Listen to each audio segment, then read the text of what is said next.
2024 has been a fantastic year for animated movies coming out. I mean, just as this year alone, we got Inside Out 2, Transformers 1, as well as The Wild Robot, all in the same year. And throughout film history, we've received several fantastic animated movies. But which ones are my favorites? That's what I'm going to share with you guys right now.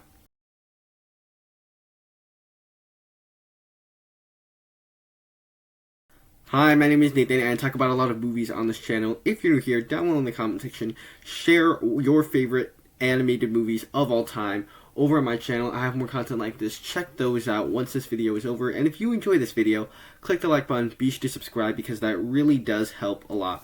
With that said, let's just get straight into this top 10.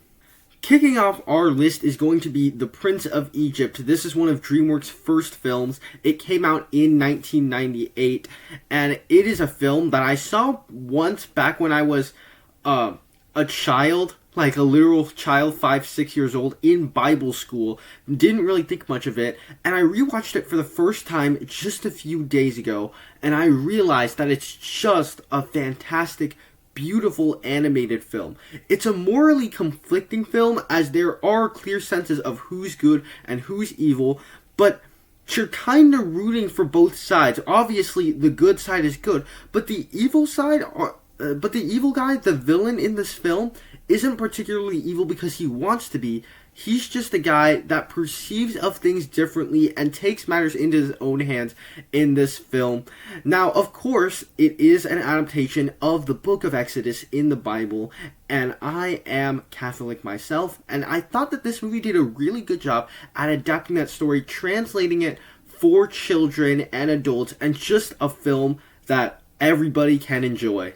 Number 9, The Lego Movie. This is another movie that I watched for the first time a while ago while I was in school, and I've just loved this film ever since. It just brings you into this creative world entirely built out of Lego bricks, while also on its outside core having this human element where humans are actually playing with the Legos. You got this compelling kind of story that's kind of formulaic. We've kind of seen it done before, but it adds so much life into it because it is Lego. There's so many worlds you have to explore, and a great hero's journey for the Emmett character, where he starts off as this complete nobody and becomes the most important person in the Lego Movie franchise, meets all of his friends along the way, and it could also tug at the heartstrings just a little bit, or actually not even a little bit, a lot, when you reach the end of the movie, and the father in real life learns to appreciate his son's Lego craftsmanship. I just think this is a great movie. It's timeless, and it's rewatchable. For a more recent edition, we'll go Puss in Boots: The Last Wish. Now, this is a movie that just came out a couple of years ago. It's the sequel to the spin-off of the Shrek movies, and I didn't go into this movie with particularly high expectations, and it was such a pleasant surprise.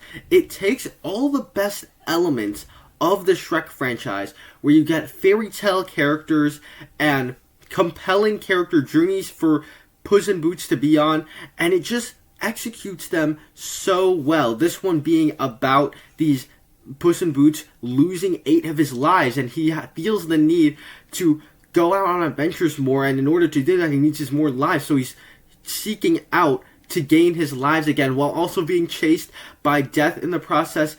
In it, you just get it filled with some populated characters that are also compelling, in particular Goldilocks and the character arc she's given in this film. And the animation in this film takes a bunch of inspiration from the Spider-Verse films, and it just gives this movie so much more life that the previous Shrek movies didn't really have in their animation. Not trying to dunk on the previous Shrek movies, I think they're great, but this one easily has the best animation in the bunch, so when you put it all together, I think this film has the best elements of the Shrek franchise. Moving on to a hot take with number 7 is Toy Story 4. Now, I know a bunch of you guys are probably going to be mad at me because I know some of you guys don't like Toy Story 4. As for me, I grew up watching the first 3 Toy Story movies. I absolutely love those movies. Still rewatch them to this day.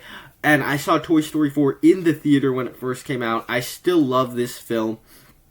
And I still love it today. And I would arguably say it is my favorite of the Toy Story films. It's probably the one that probably evokes the most emotion out of me, and this is a really, really emotional franchise.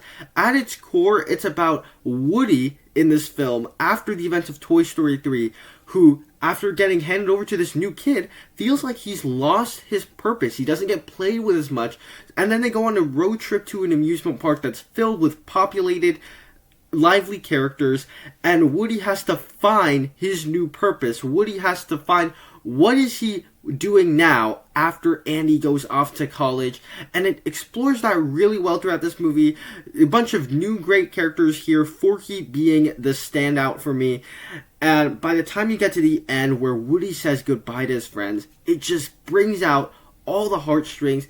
And I just rewatched these movies like 3 months ago, all in a row, and I think this is the one of the four that has the most emotions come out of me. So a lot of you guys are probably mad at me for saying that. I really do love all the Toy Story movies, but this is the one I'm placing on this list.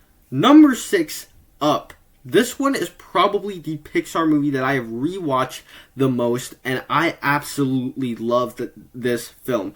At its core, it's a film about a man who lost his wife in the first 10 minutes of the movie, which will probably make everybody cry. And he's just a guy waiting to die. He's a guy really lonely, and then he gets swept away on this adventure to go to Paradise Falls and fulfill his vow to his wife when they were children. And he's joined by a child, a dog, and a bird. And this child being brought into his life just gives him sort of the thing that's missing in his life, companionship, somebody to care about. Kind of softens him up a little bit as this hardened guy that just does not want things to change. He cannot get past his wife's death. But this child kind of softens him up a little bit, sends him on this great character arc. It's just a great adventure film that can be really emotional at times, and it's another one just filled with fantastic characters. In fact, all of these movies on this list are filled with fantastic characters. But I'd say, safely, this is probably my favorite Pixar film. The one that evokes the most emotion out of me. And Pixar makes a lot of really emotional films. Kicking off the top 5 is Kung Fu Panda 2. Now, I am a big, gigantic, massive fan of the Kung Fu Panda franchise. I grew up watching all of these movies. And even Kung Fu Panda 4 earlier this year, I'm a little less harsh on now than I was when I was at the theater of that movie, because I just love the company of these characters so much. And I think the best of the bunch is Kung Fu Panda 2, which is about Po and the Furious Five. Immediately, they're in action, their camaraderie is just there, but you also get this film about Po kind of trying to find inner peace and trying to figure out who he is, where he came from, the origins of his family. Add to that, you just get a great villain with Lord Shen, who's a character who is scared. It kind of brings out the worst of him and just refuses to accept what is true and refuses to stop this path in order to change his fate, and he's only sealing it in the process. Just this great morality with the Lord Shen character. It's filled with great action sequences, fantastic emotional beats and moments, and I'm still just blown away that this is a franchise about animals doing martial arts, and they just have this great emotional core to them, and this is the film that had the best elements of the bunch. Number 4, Aladdin. This is a classic Renaissance Disney film, and it absolutely is that for a reason. In and of itself, it is just a great musical with fantastic songs that are memorable even to this day, 30 years after it came out. But it's also another film that just has a great character journey filled with populated characters. In the case of this film, you get this thief that feels like a nobody and tries to become something that he's not, and has to sort of accept who he is, and people start to appreciate him for it. Of course, you get the standout character in this film being Robin Williams' voice performance as this genie. It's just this hyperactive character that brings so much life into this film. And so you get all these classic songs, memorable characters, and a great character arc. And it's a film that I've watched a whole bunch of times, even though it came out 15, 20 years before I was born. Kicking up the top 3, the Peanuts movie. in retrospect, I might be a little bit biased towards this one because if you don't know, this is the very first movie that I saw in the theater. I was, 5 years old, maybe 6 when this movie came out, and this was the first movie that I went in a theater to go see. And so maybe I'm a little bit biased. Maybe it's because of nostalgia. I rewatched this movie like a couple months ago. But this is also just a great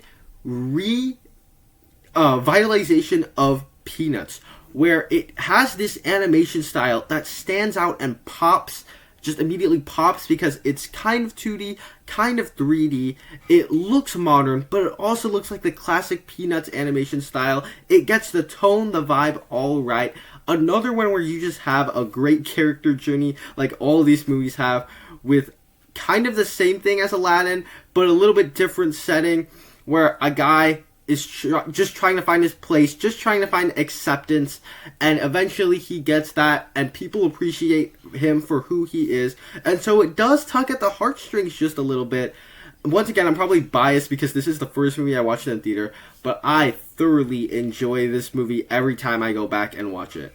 Our runner-up is The Lion King, another Disney Renaissance-era film that still remains a classic to this day. Much like Aladdin, it is filled with charming characters, memorable songs that are still quoted to this day, but with this film, you get sort of a different angle about somebody who's destined to become a king and doesn't feel like that's his destiny, and sets off on this different path after watching this incredibly dark sequence where his father dies, and kind of loses what he was meant to be, loses what he should be, and has to sort of like regain that identity and who he's supposed to be, and it has to kind of have that morality of what is the right path for the person to take. Is it for them to get what they want and hang out with their friends, or is it for them to fulfill their destiny, do the noble right thing, and it just swells up big gigantic emotions.